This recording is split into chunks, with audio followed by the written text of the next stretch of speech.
আসসালামু আলাইকুম রহমতুল্লাহ। আশা করি সবাই অনেক ভালো আছেন। তো আজকে আমি কথা বলবো 2026 সালের এসএসসি পরীক্ষা কিভাবে হবে বা কীরকম সিলেবাস হবে সেটা নিয়ে। তো কথা না বাড়িয়ে চলুন শুরু করা যাক আজকের ভিডিও। 2026 সালের এসএসসি পরীক্ষা হবে সংক্ষিপ্ত সিলেবাসে। তাহলে আমরা একটা তথ্য পেলাম কি 2026 সালের এসএসসি পরীক্ষা হবে সংক্ষিপ্ত সিলেবাসে।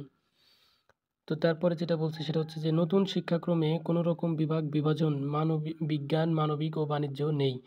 ফলে নবম শ্রেণীতেও একই পাঠ্য বই পড়ছে সব শিক্ষার্থী।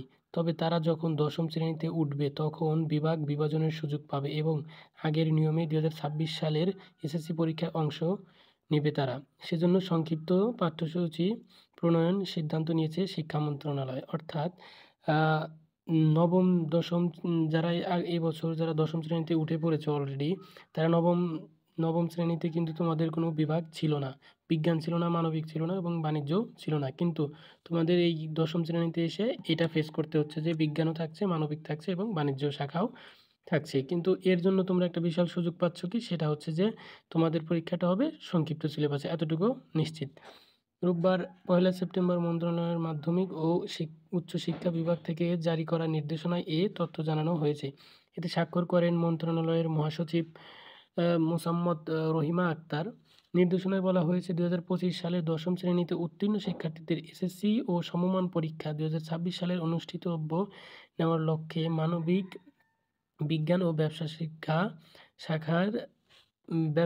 শাখার অব্যাহত রেখে পূর্বের জাতীয় শিক্ষাক্রমে 2012 এর আলোকে প্রণীত সংশোধিত ও পরিমার্জিত পাঠ্যসূচিগুলো অর্থাৎ 2023 শিক্ষাবর্ষে ব্যবহৃত পুস্তক শিক্ষার্থীদের সরবরাহ করা হবে। নির্দেশনা অনুযায়ী জাতীয় শিক্ষাক্রম 2012 অনুসারে প্রণীত বিজ্ঞান, মানবিক ও ব্যবসা শিক্ষাভিত্তিক ও পাঠ্য পুস্তকগুলোর একটি সংক্ষিপ্ত পাঠ্যসূচি প্রণয়ন করা হবে যেন শিক্ষার্থীর এক শিক্ষাবর্ষের মাধ্যমে পাঠ্যসূচি সম্পন্ন করতে পারে।